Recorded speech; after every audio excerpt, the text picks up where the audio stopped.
महाराष्ट्रात मराठी शाळांबाबत धक्कादायक चित्र समोर आले आहे। राज्यात तब्बल 2000 मराठी शाळा अडचणीत असून त्यापैकी 620 शाळा बंद होण्याच्या स्थितीत असल्याची माहिती विधिमंडळात समोर आली आहे।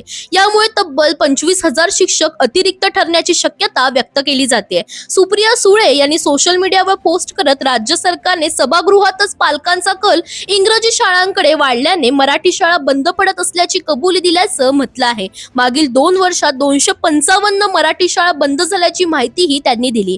मराठीला अभिजात भाषेचा दर्जा मिळूनही शिक्षणातून मराठी हळूहळू बाहेर जात असल्याची खंतही त्यांनी व्यक्त केली आहे। सरकारच्या आकडेवारीनुसार कोकणमध्ये 700, विदर्भात 800 पेक्षा अधिक, पश्चिम महाराष्ट्रात 700 पेक्षा अधिक, मराठवाड्यात 400 आणि उत्तर महाराष्ट्रात 300 पेक्षा अधिक शाळा बंद होण्याच्या स्थितीत आहेत। डिसेंबर 2025 मध्ये 620 शाळा बंद करण्याचा निर्णय घेतल्याने 70 गावात शाळाच उरणार नाही अशी परिस्थिती निर्माण झाल्याचा आरोप आहे। सिंधुदुर्गमध्ये शिक्षक, विद्यार्थी आणि संस्था चालकांनी लाखोंचा मोर्चा काढला।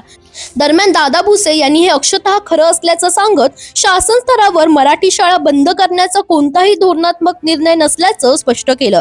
255 मराठी शाळा कमी पट संख्येमुळे बंद झाल्याचं त्यांनी मान्य केलं आहे। प्रवेश वाढवण्यासाठी शाळा प्रवेशोत्सव, मोफत पाठ्यपुस्तक, प्रधानमंत्री पोषण शक्ती योजना आणि मोफत गणवेश यांसारखे उपक्रम राबवले जात असल्याचंही त्यांनी सांगितलं आहे। दरम्यान तुम्हाला याबाबत काय वाटतं आम्हाला कमेंटमध्ये नक्की सांगा आणि इंडिया लीडरला फॉलो करायला विसरू नका।